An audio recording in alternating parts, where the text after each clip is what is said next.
Já cantamos, já oramos pelas nossas crianças. Então eu queria convidar a igreja agora a abrir comigo a Bíblia, a palavra de Deus, em Efésios capítulo 5. Efésios capítulo 5. Hoje nós vamos começar uma série de pregações sobre casamento. Na verdade, diferente do que vocês estão acostumados a me ver fazer, quando eu, por exemplo, estou fazendo uma série no livro de Lucas, que nós acabamos de fazer. Eu preguei mais de 60 mensagens no livro de Lucas.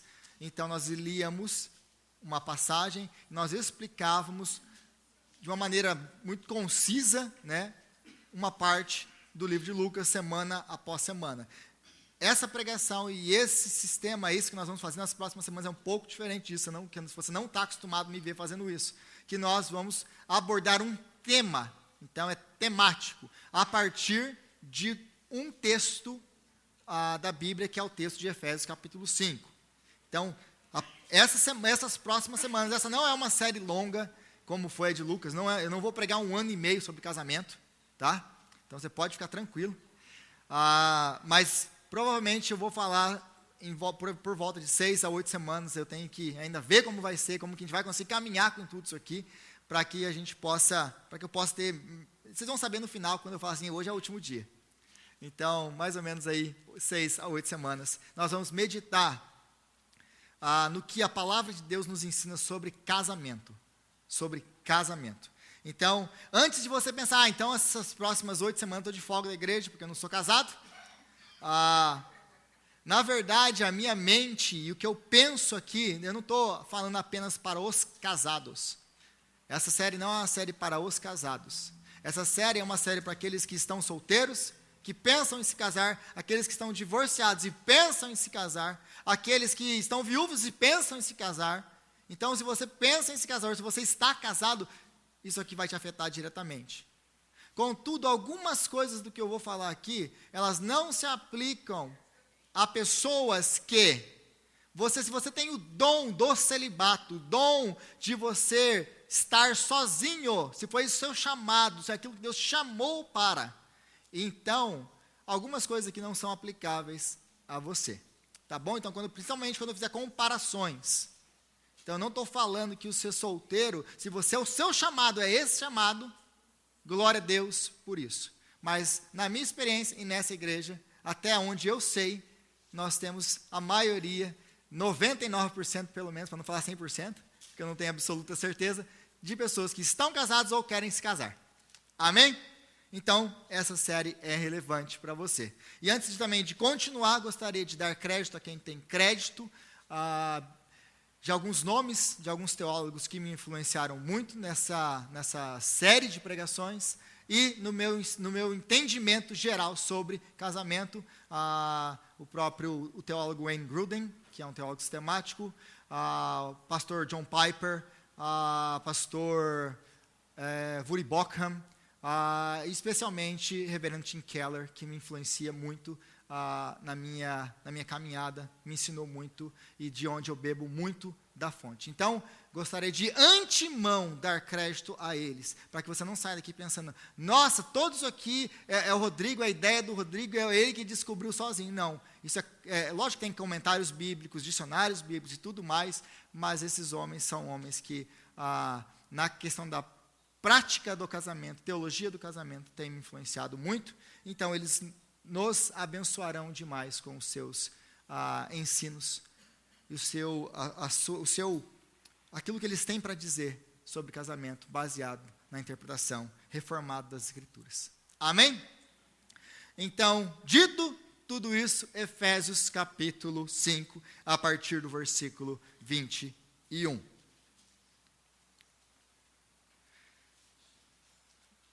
Nós lemos do versículo 21 ao 33. Efésios 5, 21. Sujeitem-se uns aos outros por temor a Cristo. Mulheres, sujeitem-se cada uma ao seu marido como ao Senhor, pois o marido é o cabeça da mulher, como também Cristo é o cabeça da igreja, que é o seu corpo, do qual ele é o Salvador. Assim como a igreja está sujeita a Cristo, também as mulheres estejam sujeitas em tudo aos seus maridos. Maridos, ame cada um a sua mulher, assim como Cristo amou a sua igreja e entregou-se por ela, para santificá-la, tendo-a purificado pelo lavar da água mediante a palavra, e para apresentá-la a si mesmo como igreja gloriosa, sem mancha, sem ruga ou coisa semelhante, mas santa e inculpável. Da mesma forma, os maridos devem amar a cada um a sua mulher como o seu próprio corpo. Quem ama a sua mulher, ama a si mesmo. Além do mais, ninguém jamais odiou o seu próprio corpo, antes o alimenta e dele cuida, como também Cristo faz com a igreja, pois somos membros do seu corpo. Por essa razão, o homem deixará pai e mãe e se unirá à sua mulher, e os dois se tornarão uma só carne. Este é um mistério profundo. Refiro-me, porém, a Cristo e à igreja. Portanto, cada um de vocês também ame a sua mulher como a si mesmo, e a mulher trate o marido com todo o respeito. Palavra de Deus. Senhor, nós te louvamos pela sua palavra. E hoje, ó Pai, que nós começamos essa série de mensagens sobre o casamento, que é uma instituição do Senhor.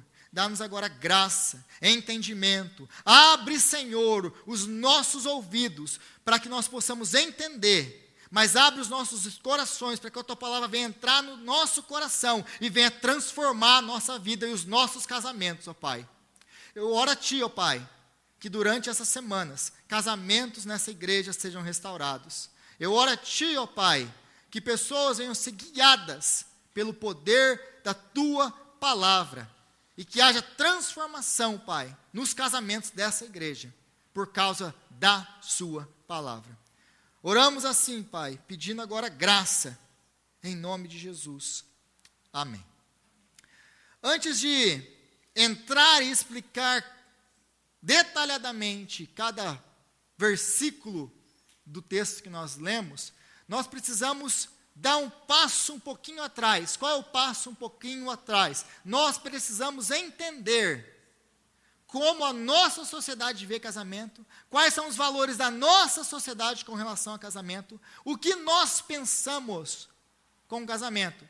E isso está tão impregnado em nós, que algumas coisas do que eu vou falar nas próximas semanas para vocês, vai parecer loucura.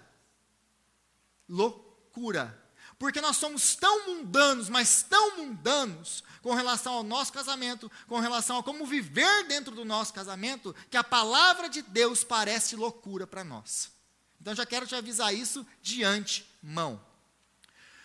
Mas, precisamos então entender o que está acontecendo na nossa sociedade, para que então possamos entender qual é o padrão de Deus sobre o casamento. E a primeira coisa que a gente precisa entender sobre casamento é que o casamento é uma instituição criada por Deus. Não foi o homem que criou, não foi o homem que inventou o casamento. Uma vez então que foi Deus quem criou o casamento, se você lembra de Gênesis capítulo 2, a partir do versículo 18, você vai ver o seguinte, que Deus ele criou todas as coisas, e tudo que Deus criou era bom. Mas em Gênesis capítulo 18, pela primeira vez Deus vê alguma coisa na sua criação e diz, não é bom. Não é bom. O que não é bom? Não é bom que o homem fique só. Então Deus, da sua costela, tira e faz o quê? Uma auxiliadora idônea, uma companheira para estar com o homem. E o homem então exclama em alegria, agora sim, carne da minha carne, osso do meu osso. E os dois então agora, começa na Bíblia, pela primeira vez, a primeira família, o primeiro casamento. O primeiro casamento da história do universo foi celebrado pelo próprio Deus. Ele é o oficiador do casamento. Então a Bíblia começa com o casamento e a Bíblia termina com o casamento. Se você abrir em Apocalipse capítulo 19, a partir do versículo 6, você vai ver as bodas do Cordeiro. Jesus, então, ele veio, e o texto é muito claro nisso aqui, ele vem, então, para purificar, para morrer pela sua igreja, que é a sua noiva, para purificá-la pelo seu sangue e pela sua palavra, para apresentá-la diante de Deus, santa, incorruptível, sem mancha, inculpável. Então, a Bíblia começa com o casamento, a Bíblia termina com o casamento. Mais uma vez, o casamento é projeto de Deus, é ministério de Deus, e Ele é o inventor e o criador do casamento. Então, se nós entramos no casamento e no ministério do casamento, nós estamos entrando numa área sagrada. E uma área da qual Deus tem a total autoria. E se Ele é o autor do casamento, quem tem que nos ditar como que o casamento funciona? Deus. E a sua palavra revelada. Então, aonde nós encontramos o padrão para que possamos ter um casamento feliz, saudável e próspero? Na palavra de Deus. Em qualquer outro lugar, com qualquer outro especialista, com qualquer outro psicólogo de casamentos, e etc, e etc, e etc, consultor, aí vem, não, mas agora nós estamos vivendo uma nova fase, então essas pessoas agora vão falar para a gente o que a gente tem que fazer com o casamento, agora o casamento é assim, agora o casamento é assado. Ninguém, nenhum ser humano tem autoridade para ditar o que é o casamento, porque o casamento foi feito e criado por Deus. Então, é Ele o autor. E o autor sabe como nós devemos andar dentro do casamento para que o casamento funcione. Consequentemente, se nós não obedecermos às ordens do fabricante com relação ao casamento, o que acontece com o casamento? Ele rui, ele quebra. Você compra um carro, aí você fala assim, não quero obedecer às ordens do fabricante, está muito caro colocar óleo no motor, vou pôr água. Uma ideia genial. Você vai economizar dinheiro. Você não vai ter que gastar com dinheiro com óleo, mas vai ter que gastar dinheiro com o quê? Com um novo motor, porque o seu carro não vai mais andar. Por quê? Porque o engenheiro que projetou aquilo fez para andar com óleo. Então, se você não usar óleo, e qualquer outra coisa que você usar lá, você vai destruir o seu motor do seu carro. É a mesma coisa. Todas as vezes que nós tentamos implementar dentro do casamento alguma coisa que não está baseado nas Escrituras e na vontade de Deus para o casamento, nós vamos destruir o nosso casamento. Então, isso aqui é muito importante. Isso aqui é a base de tudo que nós vamos conversar nas próximas semanas.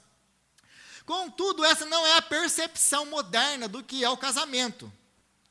Qual que é a percepção moderna do que é o casamento? Eu converso com jovens, fui líder de jovens durante 9 anos, então o que eu mais escutei, uma das conversas principais dos jovens é essa, né? Está todo mundo querendo casar, com o hormônio correndo no corpo adoidado. Então, o que mais tem é gente querendo conversar comigo para falar de namoro, de casamento e etc. Mas a concepção deles é toda distorcida com relação ao casamento. O que não é muito diferente da nossa. Então, na cabeça deles, o que tem o dilema que eles têm na cabeça é mais ou menos esse. Você quer ficar solteiro e sozinho? Ou você quer casar e ser infeliz? É essa maneira com que eles chegam para um casamento já. Pensando, não, ou eu fico solteiro e sozinho, e acabo ficando aí sozinho, né? Tem uma paquera ali, um negócio ali, mas acabo ficando sozinho. O que talvez não seja tão ruim, porque a maioria dos casais que eu conheço são infelizes. Então, a maioria dos casamentos que eu conheço são infelizes, começando pelo do meu pai e pela da minha mãe, que é um casamento horrível. E se o padrão que nós temos agora aos pais, de casamento, dentro da nossa casa, é um casamento horrível, o que nós estamos ensinando para os nossos filhos? Nós não estamos sendo testemunhas cristãs do que Deus nos chamou para ser dentro do casamento. Porque o nosso casamento tem que ser um modelo para os nossos filhos de como um pai um homem cristão, uma mãe, uma mulher cristão devem se comportar uns com os outros dentro do casamento, dentro da casa. O seu filho está aprendendo muito mais no seu casamento, na sua casa, olhando para a sua vida, do que me ouvindo pregar. Você tem muito mais influência incomparável na vida dos seus filhos durante a semana que corre do que no domingo de manhã, mesmo que eles me escutem pregar todos os domingos. Aí eles vão olhar para o seu casamento e vão falar assim: eu não quero um casamento igual ao do meu pai e da minha mãe. Então eu prefiro ficar sozinho. Então, para muitos hoje, são essas as duas opções. Mas algumas pessoas, e agora a gente entra no campo mesmo dos jovens, tem uma terceira opção. Qual que é a terceira opção? Bom, eu não quero ficar sozinho, mas casar eu também não quero. Então vamos juntar o útil ao agradável. O que eu vou fazer? Vou morar junto. Vou morar junto. Então eu tenho todos os benefícios de casado sem estar casado. Mas lá na frente a gente tem algumas semanas para caminhar, eu vou mostrar como isso destrói os relacionamentos. Então eu vou morar junto. E essa prática ela tem crescido exponencialmente nos últimos 60 anos. Há 60 anos atrás, quase ninguém você escutava falar dessa frase: nós estamos morando juntos. Mas de 60 anos para cá, e especialmente nesses últimos 20 anos, nós tivemos um crescimento gigantesco dos casais que moram juntos, e um declínio muito grande nos casamentos. Aliás, nos casamentos héteros. Então, existe um declínio muito grande. Hoje, pesquisas nos mostram que 60% dos jovens acreditam que viver com alguém ou ficar solteiro é melhor do que casar. 60%, essa foi uma pesquisa da University of Virginia. 60% dos jovens afirmam que é melhor ficar solteiro, morando junto, do que casar. 60%. E como eu fui líder de jovens, eu sei muito bem do que eles estão falando. E essa é uma realidade. E eu estou falando, gente, líder de jovem, estou falando dentro da igreja. Se dentro da igreja essa é a cabeça deles, o que vocês acham que está tendo lá fora? Mas por quê? Por que é assim? Por que existe esses problemas? Por que chegamos a essas conclusões na sociedade? Quais são os argumentos que esses jovens nos apresentam quando eles vão falar: por que eu vou morar sozinho? Por que é melhor morar sozinho do que casar? Quais são os argumentos deles? Basicamente 3 argumentos. O primeiro argumento diz que a maioria dos casamentos são infelizes. Mais uma vez, eles conversam com homens e com mulheres, pais, mães, homens casados, às vezes amigos casados, e eles falam assim: como é o seu casamento? O que eles escutam dos amigos dele? Não faz isso não. Não entra nisso. É melhor você ficar do jeito que você está. É melhor você ficar do jeito que você está. E aí ele conversa com 1, conversa com 2, conversa com 3. Aí ele conversa com 10 casais. 7 falam isso para ele. Qual que é a reação natural dele? 70% dos casais são infelizes. Então 30% é uma margem muito pequena para eu arriscar. É melhor eu morar junto. Então, eles pensam, aí eles vão concluir o pensamento deles, que viver junto antes do casamento aumenta a probabilidade do sucesso mais tarde. Então eles pensam e eles acreditam que viver junto antes do casamento vai aumentar a probabilidade de dar certo o casamento mais tarde. Contudo, as pesquisas que fazem, pesquisam essas relações dentro do casamento, né, vão dizer e vão demonstrar e deixar muito claro que casais que moram junto antes de casar têm uma probabilidade muito maior de separação do que os que nunca moraram juntos. E essa não é a minha opinião. Eu posso te dar todas as pesquisas, você pode ler, isso não é a minha opinião. São sociólogos que são treinados para fazer pesquisas e trazem esses números. Segundo argumento deles, 45% dos casamentos acabam em divórcio. Isso também é um dado. Então, eles pegam o dado porque eles também têm acesso à pesquisa. Eles pesquisam e leem. Não, mas, Rodrigo, 45% dos casais se divorciam. Dos casamentos acabam em divórcio. Contudo, o que eles não leem, o que eles não, e não é dito para eles, é que desses 45% dos que se divorciam, a maioria, quase que 80% ou 90% desse número, dos 45% que se divorciam, qual é a característica desse casal que se divorciou? Casal que está ou próximo ou menor de 18 anos, que teve filho antes de se casar, e acabou indo morar junto por causa que ficou grávida, etc. Esses casamentos, 45% das vezes, acaba. Por óbvias razões. Já começou tudo errado.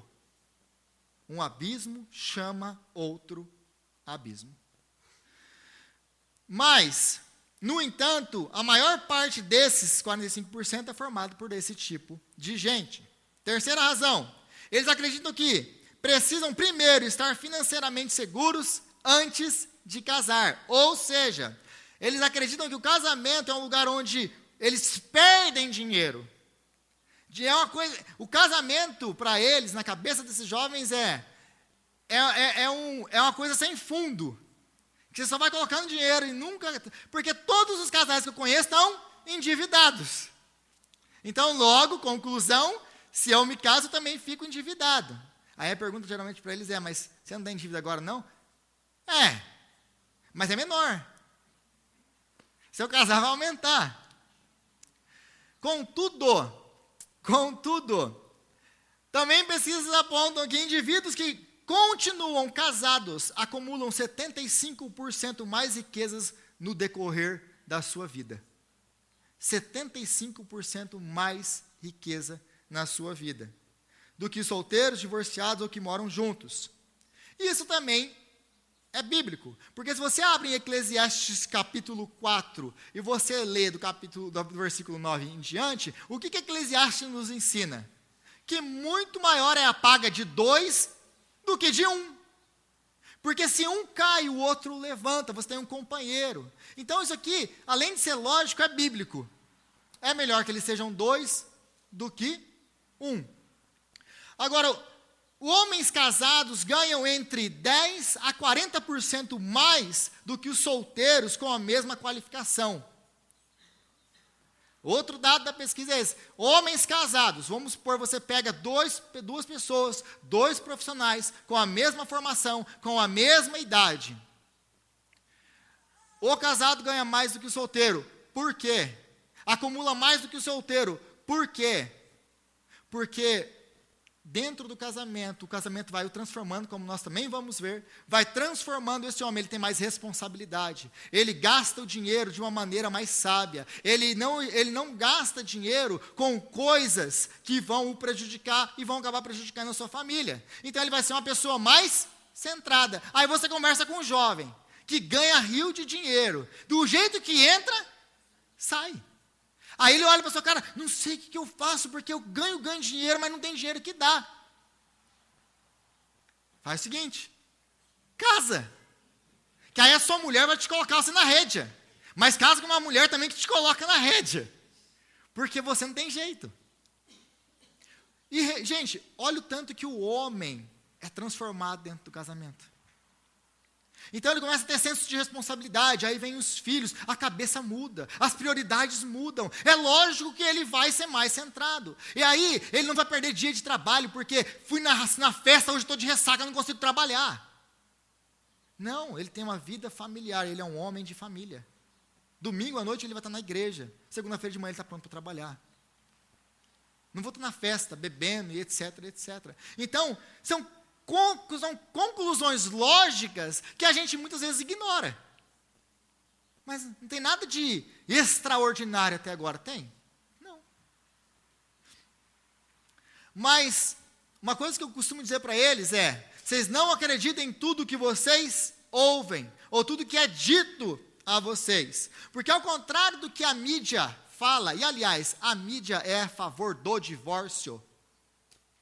Eu não preciso nem falar o que a mídia é a favor hoje, né? Então a família, essa mídia que é a favor da destruição da família, ela fala, não, casamentos são infelizes, essa é a taxa de divórcio. Mas uma coisa que a mídia não fala é a taxa, ou eles não se preocupam em entrevistar as pessoas que têm casamentos felizes. Porque a taxa de casamentos felizes é de 65%. 65% dos casamentos são casamentos saudáveis e felizes. E é uma taxa muito alta. Muito alta. Aliás, se você parar para pensar, olha para o seu círculo de amigos. Você tem... E quando eu falo felizes, gente, eu não estou falando que a pessoa está vivendo um mar de rosas. Não é isso. Todo casal tem problema. Se você está com outra pessoa, vai ter problema. Se você tem um colega de trabalho, você vai ter problemas. Mas isso não significa infelicidade. São diferenças de pessoas que vivem juntos, que trabalham juntos, que se relacionam. Isso não quer dizer infelicidade. Não é o sinônimo de infelicidade. Então, nós temos aí esse número de casamentos. E aí, as pesquisas também falam que desse número, dos que não são felizes, eles se tornarão felizes nos próximos 5 anos, se eles se manterem casados. Desse número de pessoas infelizes dentro do casamento, passando por dificuldades dentro do casamento, eles se tornarão casais felizes em 5 anos, se eles não se separarem. Porque haverá cura, restauração, transformação. E esse casamento se tornará um casamento feliz. Mas aí a pergunta que nós temos que responder é como que essa cabeça, ou como que tudo isso mudou? Como que a nossa mente virou nos últimos, então, anos, de a maioria que queria e buscava o casamento, que entendia o casamento como plano de Deus, como algo que era uma bênção, como algo que era benéfico para o que nós temos hoje. Não, casamento não serve para nada, é melhor juntar, é melhor só morar junto. Como começou isso? De onde vem então esse pessimismo com o casamento? Isso nasce de um entendimento errado sobre o que é o casamento. Isso aqui é muito importante. Da onde vem todas essas ideias? Nasce de um entendimento errado do que é o casamento. Primeiro vamos começar com a visão de Deus, para depois ir para o errado. Qual que é a visão de Deus para o casamento? O casamento foi criado por Deus para ser a união permanente. Isso aqui é muito importante numa sociedade que casa hoje e quer separar amanhã. O casamento foi criado por Deus para ser uma união permanente, com o intuito de amor mútuo, procriação e criação de filhos. Não é só procriar e largar o filho para lá. Não é só procriar e largar o filho para a mãe e abandonar. É perpétuo. Então, união perpétua com amor mútuo para procriação e criação dos filhos, para proteção. Seu trabalho, marido, é proteger o seu cônjuge, a sua esposa. Para companheirismo, que não se fala mais hoje. Ser amigo da sua esposa, isso não existe. Para a parceria e o desenvolvimento do caráter, do nosso caráter, à imagem de Cristo. Não tem nada que te transforma mais parecido com Jesus Cristo do que o casamento. Se você é casado, você sabe muito bem do que eu estou falando. Não tem nada que te ensina mais sobre o que é ser como Cristo, o que é entrega, o que é amar incondicionalmente do que o casamento. E aqui é muito importante a gente lembrar das palavras do apóstolo Paulo em Romanos capítulo 8, versículo 29. Deus tem um propósito na sua vida. Qual o propósito? Te transformar à imagem de Cristo. É por isso que Ele te colocou nesse casamento. Porque Ele quer te transformar à imagem de Cristo. Agora, qual que é a visão moderna de casamento? E agora que a gente começa a entrar nos espinhos.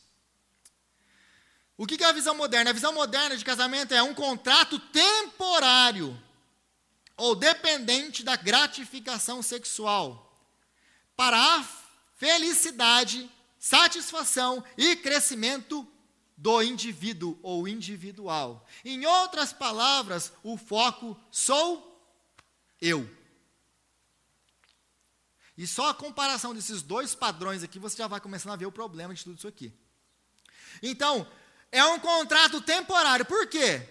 Porque uma vez, não está dando certo, não estou sendo feliz, não estou sendo gratificado do jeito que eu gostaria de ser, não tenho o suporte que eu gostaria, eu estou fora disso. Porque eu casei para ser feliz. Mas esse não é o propósito de Deus para o seu casamento. A felicidade é uma consequência da obediência.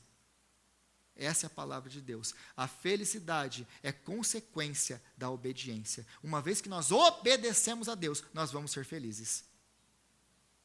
Fora da obediência a Deus não tem felicidade. Tem amargura e sofrimento. Mas como que isso tudo começa? Da onde tudo isso nasce? Nasce do nosso amigo iluminismo. Como quase todas as grandes heresias modernas nascem do iluminismo. Então nasce ali no século XVIII, XIX, com o porquê, com a ênfase na liberdade e na individualidade. O iluminismo, ele dá essa ênfase muito grande ao indivíduo e à liberdade do indivíduo. Ou seja, o indivíduo tem que ser capaz por ele mesmo de buscar a sua felicidade. E tudo que atrapalha a felicidade do indivíduo, ele tem que sair daquilo para buscar aquilo que vai fazer feliz. Então, o iluminismo começa a plantar isso. Que ele quer tornar-se algo que alcancemos procurando o que é melhor para mim mesmo. Então, eu vou trabalhar para o quê? Para que eu seja feliz. Eu tenho que procurar aquilo que é bom para mim. Uma vez que eu entrar num relacionamento, num contrato, ou em algo, num emprego, ou sei lá o que for, que não seja bom para mim, o que eu tenho que fazer? Sair fora. Por quê? Porque eu estou aqui para ser feliz. Isso piora muito na pós-modernidade. Porque isso aqui nasce na modernidade. Mas a pós-modernidade vai nos dizer, não tem céu, não tem inferno, é tudo aqui e agora. Então, você tem que investir o máximo que você puder em entretenimento e na sua felicidade aqui e agora. Você não pode perder um dia sequer da sua vida, porque tudo que existe é o aqui e o agora. Aí vai tornar uma geração, como nós vemos, completamente individualista e uma geração completamente egoísta. E quando isso é colocado dentro do casamento, meus irmãos, é só você ligar a TV para você ver o que está acontecendo. Então, as três grandes virtudes para o indivíduo na sociedade que nasce dentro do iluminismo são liberdade, autonomia e autorrealização. Liberdade, autonomia e autorrealização. Coloca essas três coisas dentro do casamento. Liberdade. O que nós perdemos dentro do casamento? Liberdade, autonomia, e muitas vezes as suas autorrealizações têm que ficar em planos por causa do casamento, para que o casamento seja um casamento saudável. É aqui que a gente começa a ver onde tudo isso aqui vai dar. Porque aí nós pegamos duas pessoas pós-modernas que pensam assim, que a grande virtude de tudo isso aqui é eu ser livre, autônomo e feliz. Coloca duas dentro do casamento e fala, agora sejam felizes. O que vai acontecer? Terceira Guerra Mundial. A consequência. Qual é a consequência, então, de tudo isso aqui até agora? O casamento que era um chamado a negar-se a si mesmo. Porque se você prestou atenção na leitura bíblica do começo, se você prestou atenção no que o apóstolo Paulo está nos ensinando aqui, o que o apóstolo Paulo está nos ensinando? Que o casamento é um chamado a negar-se a si mesmo. A assumir um compromisso e uma responsabilidade com o outro e abrir mão da sua liberdade pelo bem do outro e da família. Agora ele foi redefinido. Isso aqui, abrir mão, se doar, amar, procurar o bem do outro, foi redefinido, foi abandonado, porque agora o negócio é ser livre, autônomo e feliz. Agora, isso foi redefinido para encontrar satisfação sexual, emocional e autorrealização. Porque aí tem a parte do sexual dentro do casamento. Aliás, por que as pessoas querem casar hoje, gente? É só para ter gratificação sexual.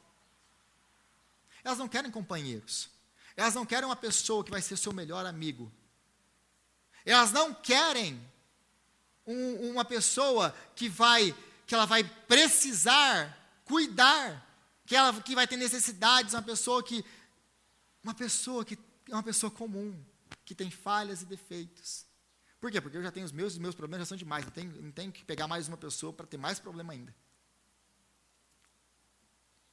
Em outras palavras, então, o casamento é visto como um contrato entre duas partes, para um crescimento e satisfação individual. Contrato entre duas partes para o quê? Para o crescimento individual. Note que toda a ênfase é no eu, é no indivíduo. Consequentemente, as pessoas casam por elas mesmas, não mais como era antigamente, para cumprir um dever com a sociedade, para construir uma família forte, para termos uma sociedade forte, para o bem comum, e porque Deus ordenou que fosse assim, para cumprir com aquilo que Deus nos chamou para fazer. Aliás, esse é o primeiro mandamento para nós. Vocês vão e sejam férteis, multipliquem-se. Esse é o primeiro mandamento de qualquer mandamento para nós. Vão e multipliquem-se. Contudo, esse ir multiplicar só pode acontecer dentro do casamento. Então, o que Deus está assumindo aqui, e é por isso que Ele vai oficializar o primeiro casamento logo depois disso, Deus nos fez para o casamento. De novo, deixa eu abrir aqui para você não perder isso de vista. Se você tem um chamado para o celibato, é o seu chamado, é o seu dom. Mas, no geral, até onde eu conheço, as pessoas que eu conheço, nós fomos chamados, todos nós, para a família. O foco de Deus para a sua vida e para a minha vida é a família. Qual que é o resultado, o que acontece então, quando esse eu é colocado em primeiro lugar? O resultado é, eu vou me casar com ele porque eu o amo. Abre aspas no amo. A gente tem que definir o que é essa palavra amor. Mas se alguma coisa mudar, eu caio fora sem pensar. Então eu caso com você. Não, vamos casar. Não, eu estou casando, Rodrigo. Mas ao menor sinal de que ele está mudando, eu caio fora, porque eu casei para ser feliz. Se ele não vai me fazer feliz, eu não tenho por que ficar com ele. E aí nós temos então a busca pela alma gêmea, porque eu vou sair dele e eu vou buscar a minha alma gêmea, porque ele definitivamente não era minha alma gêmea. Eu tenho uma outra alma gêmea que eu não encontrei, eu só errei. Mas eu tenho uma alma gêmea que eu estou buscando. E vocês conhecem esse negócio, porque esse negócio da nossa época, da nossa era, do nosso tempo, esse negócio de alma gêmea. O que eu quero dizer para você de antemão, não existe. Não existe. E se você olhar o seu casamento, o meu casamento, o casamento da pessoa do seu lado, e perguntar para o seu irmão do seu lado, você vai ver que Deus colocou dentro do casamento as pessoas mais improváveis e mais incomuns juntas. Mas a gente tinha isso em comum. Depois de um mês de casado, quais são as comunalidades que vocês têm? Não, Rodrigo, a gente é mais incomum do que comum. Ela é completamente o oposto de mim. Estou mentindo? Se você tem igual o seu cônjuge, você é uma exceção. Porque até hoje eu não conheci nenhum. Somos iguais, Rodrigo. Gosta da mesma coisa, faz as mesmas coisas, tem as mesmas prioridades, etc, etc, etc. Os casais que eu conheço, os casais que eu aconselho são esses. Rodrigo, nós somos o oposto. Um fala, o outro não fala. Um se arruma rápido, o outro demora. Aí o que demora fica frustrado porque o outro está bravo porque está brigando com ele. O que fala fica frustrado porque o outro não conversa. E aí começa todo aquilo que vocês conhecem muito bem, né? Que eu não preciso ficar explicando como funciona, porque vocês conhecem na prática. Então, em geral, o que significa esse negócio de buscar alma gêmea? A alma gêmea, no geral, é achar alguém sexualmente atraente, ou seja, que me enche os olhos. é atraente aos olhos. E aí tem aquele negócio, né? Quando Jacó quando a Bíblia vai falar da esposa de Jacó, né? Ela era atraente, que quer dizer bonita de corpo, e era bonita, está falando do rosto dela. Mas Lia tinha olhos meigos. Aí qual que Jacó quer? A irmã. Por quê? Óbvias razões. Então, esse negócio de buscar a alma gêmea, qual que é a alma gêmea? Aquela que eu olho e eu tenho atração sexual por ela. Aí, em segundo plano, eu vou saber lá do que ela gosta e tal, mas aí eu vou perguntando e vamos ver se dá uma compatibilidade, né? Então, tem que ser uma pessoa que me entenda, que me aceite como eu sou, sem querer ou tentar me mudar. Então, qual que é a minha alma gêmea? Vamos definir alma gêmea para nós, século 21. Alguém que seja sexualmente atraente, alguém que me entenda, alguém que me aceite como eu sou e não ouse tentar me mudar. Olha, o Sherlock adicionou uma aqui agora, e que me sustente. Jesus. E por que eu preciso de uma alma gêmea? É a pergunta que a gente tem que fazer agora. Por que eu preciso de uma alma gêmea? Simplesmente por esse fato. Se nós somos iguais, a cabeça se eu sou igual a essa pessoa, se nós somos compatíveis, se nós gostamos das mesmas coisas, eu não vou ter que mudar. Eu não tenho que mudar. Por quê? Porque a minha alma gêmea, ela tem os mesmos gostos que eu, mas se você não assumir uma coisa, se ela tem os mesmos gostos que você, provavelmente ela tem os mesmos defeitos que você. Então, em resumo, para a gente ir para a solução e terminar e concluir, semana que vem a gente continua. Em resumo, a minha alma gêmea é alguém que vai me satisfazer sexualmente e emocionalmente, que vai me deixar ser quem eu sou, sem tentar me mudar, que vai ser atraente, bonita, que gosta das mesmas coisas que eu, e que, acima de tudo, me ajude a alcançar os meus interesses pessoais de carreira e felicidade. Vocês entenderam o que eu estou falando? Consequentemente, se existe essa pessoa, ou se você está procurando essa pessoa, consequentemente você está procurando essa pessoa também. É uma pessoa que eu preciso de uma pessoa que seja completamente autoconfiante, controlada, feliz, que não precise de muita atenção ou de muito do meu tempo, mas que esteja lá para mim, quando eu precisar dela. Essa é a busca pela alma gêmea do século 21. A pessoa, então, que vai me satisfazer sexualmente, emocionalmente, que não vai querer me mudar, que vai ser atraente, bonita, que vai gostar das mesmas coisas, que vai me ajudar a alcançar os meus objetivos, que vai ser uma pessoa que é feliz, completa, uma pessoa que não precisa de atenção, de muita atenção, que não é uma pessoa problemática, que é uma pessoa autossuficiente, que é uma pessoa que vai estar lá, firme e forte, sempre que eu precisar. Qual que é o problema disso, meus irmãos e minhas irmãs? Essa pessoa, ela não existe. Então nós elevamos o nível do negócio de um jeito, procurando uma pessoa tão perfeita que não existe, e nós vamos para o casamento com esse pensamento pós-moderno, iluminado pelo iluminismo, de liberdade, felicidade e autoestima e tudo mais, todo eu que você pode colocar aí. Você leva isso para o casamento, aí você vai casar com uma pessoa, e a Bíblia diz, com um pecador, porque não existe pessoas assim. Porque na linguagem do apóstolo Paulo, não existe um bom, nenhum sequer. Todos somos pecadores.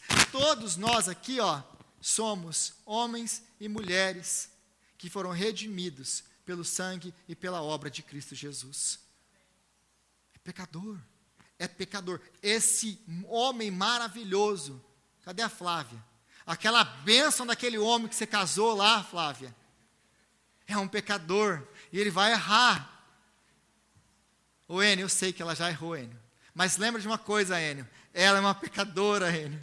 Você tem que ser gracioso. Você casou com um pecador, você casou com uma pecadora. Você não casou com essa pessoa aqui. Mas o grande problema nosso é que nós entramos no casamento querendo essa pessoa, e essa pessoa não existe. E aí, o casamento acaba dessa maneira. É por isso que os casamentos estão acabando cada dia mais cedo. Por causa dessa mentalidade, por causa dessa visão do casamento. E no final, meus irmãos, no final, o segundo grande problema, além dessa pessoa não existir, é o seguinte: você está colocando nessa pessoa aquilo que só Deus pode te dar. Você está colocando uma carga e um peso tão grande em cima do seu cônjuge que é incarregável. Só Deus pode te completar dessa maneira. Só Deus pode te fazer feliz. Só Deus pode fazer isso que a sociedade disse que a outra pessoa tem que te dar. Ninguém mais. E se você tentar fazer isso com o seu cônjuge, você vai destruir o seu casamento. Qual a solução? Apresentei o problema até agora. E ainda vou continuar falando do problema um pouquinho mais semana que vem. Qual a solução? O Evangelho de Jesus Cristo. É por isso que essa série, e tudo aqui que a gente está... Eu coloquei o nome dessa série, Evangelho. O que o casamento tem a ver com isso? Porque para muitos de nós, o Evangelho é uma coisa. O que Jesus fez na cruz é uma coisa. A obra de Jesus é uma coisa. O meu casamento é outra. O que nós não entendemos ainda é que o casamento e o Evangelho têm tudo a ver um com o outro. Não tem casamento sem Evangelho. E o Evangelho e o casamento, eles têm as mesmas características. Quando Deus criou o casamento no Éden, no capítulo 2 de Gênesis, ele tinha o Evangelho na mente. Quando Deus criou o casamento, Deus tinha o Evangelho na sua mente. Porque o casamento é o Evangelho posto em prática. O casamento é o Evangelho posto em prática. Então, o Evangelho é o padrão e o poder para todo casamento. O Evangelho é o padrão, é o modelo, é aquilo que nós temos que seguir se queremos ter um casamento feliz, mas ele não é apenas o padrão, ele é o poder, porque se Deus tivesse dado o padrão, olha aqui, o Evangelho é o padrão, é isso que vocês têm que fazer dentro do casamento de vocês. Se esse daqui é o padrão, mas Deus não tivesse dado o poder, através do seu Espírito, para viver o Evangelho dentro do casamento, isso seria impossível. Mas Deus nos deu o padrão, e Deus nos deu o Espírito Santo para viver em nós, para que nós possamos trabalhar o padrão de Deus dentro do nosso casamento. E por que o Evangelho é o padrão? Porque Jesus é o marido perfeito. Se você não notou aqui na leitura dos versículos que nós lemos no começo, sujeitai-vos uns aos outros por temor a Cristo. Esposas, sujeitem-se aos vossos maridos, como Cristo. Maridos, amem as suas esposas, como Cristo. Ele é o padrão. O Evangelho é o padrão. Você, marido, ame a sua esposa, como Cristo amou a igreja e se entregou por ela. Você, esposa, se submeta ao seu marido, porque assim como Jesus é o cabeça do corpo, é o cabeça da igreja, assim também é o homem, o cabeça da casa. Tudo isso aqui que nós vamos estudar está baseado no Evangelho. Então, Jesus entregou a sua liberdade, a autonomia, felicidade para morrer por uma noiva falha, pecadora, imperfeita e cheia de necessidade. Lembra do padrão do mundo? Qual que é o padrão do mundo?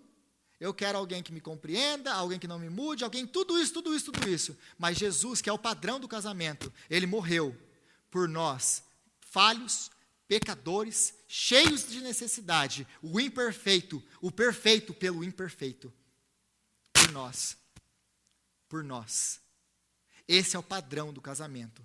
Então, como que eu faço para viver o padrão do casamento na minha vida, no meu casamento? O padrão de Deus, do Evangelho no meu casamento. Faça no casamento aquilo que Cristo fez por você. Aquilo que Deus fez por você em Cristo Jesus. O Evangelho é o padrão do casamento. Se o Evangelho não está sendo vivido diariamente no casamento, o seu casamento vai ser um fracasso. E, aliás, muitos têm sido um fracasso, porque não têm entendido o Evangelho de Jesus Cristo. Não têm entendido o Evangelho de Jesus Cristo. Então, nosso casamento só vai funcionar se imitarmos o padrão dado por Deus no Evangelho. Qual o padrão? Mais uma vez, faça pelo seu cônjuge aquilo que Cristo fez pela sua igreja. Finalmente, o casamento ele é difícil, mas ele é glorioso. E ele não é natural. Ele é difícil porque o Evangelho é difícil. O Evangelho não é que Jesus veio aqui e simplesmente redimiu todas as coisas. Para redimir todas as coisas, ele se sacrificou à custa do seu sangue. Mas ele é glorioso, porque não tem nada mais glorioso no mundo, no universo, do que o Evangelho de Jesus Cristo. Nada mais glorioso. E ele não é natural. Se você está casado há algum tempo, você vai ver que tudo isso que eu falei aqui, comecei a falar, aliás, hoje aqui, não é natural para você, nem para mim. Mas, Rodrigo, tinha que ser natural. Duas pessoas que se amam e se entram no acordo de casamento, tinha que ser natural, não tinha que ser natural? Não. Não. Por que não? Por mais que você tenha o dom, você é um jogador de futebol, ou sei lá, pratica algum esporte. Para você se tornar um profissional, o quanto de suor, treino, lágrimas e dedicação isso precisa de você? Quanto? Muito. Muita disciplina, muito suor. Muito. E vocês acham que vai funcionar assim no casamento? Eu amo tanto ele. É um passe de mágica. Não é. Casamento é lágrima, é suor, é disciplina, é dedicação, é joelho no chão pedindo graça para Deus todo santo dia. Porque senão você não fica casado. Porque são dois pecadores juntos, e um roçando o outro ali. Por quê? Porque Deus é mau? Não, porque Deus quer transformar você à imagem de Cristo. Porque Deus quer fazer você amar um pecador como Ele amou você. Você perdoar um pecador como Ele te perdoou. Você exercer graça por alguém como Ele exerceu por você. É por isso que Ele te colocou nesse casamento, meu irmão e minha irmã. Para que você e eu sejamos mais parecidos com Jesus Cristo. Senhor, nós te louvamos, ó Pai, pela sua palavra. Senhor, e te pedimos graça para tudo isso. Porque nós não somos suficientes para essas coisas. Porque nós não conseguimos, ó Pai, viver esse padrão, se o Senhor não nos der o poder do Espírito Santo. Senhor, eu quero orar a Deus por todos os casamentos dessa igreja. Eu quero te pedir, Senhor, que o Senhor venha abençoar os casamentos dessa igreja. Cada casa, cada marido, cada cônjuge, cada esposa, Senhor. Eu quero orar a Ti, Senhor, que o Senhor venha nos dar graça para viver o Evangelho na nossa casa. E se nós casamos, ó Pai, com pessoas que não conhecem o Seu nome, que não entendem o Evangelho, pedimos a Ti que o Senhor venha agora abrir os olhos do nosso cônjuge, para que ele ou ela venha entender a graça e o Evangelho de Jesus Cristo. Para que então o casamento possa ser vivido no padrão, o Seu padrão. Senhor, eu oro a Ti, abençoa-nos nessa jornada, que é uma jornada permanente, até no dia que nós formos recolhidos para estarmos com o Senhor. Nos ajuda, Senhor, abençoa os nossos casamentos. É o que eu te peço, em nome de Jesus. Amém.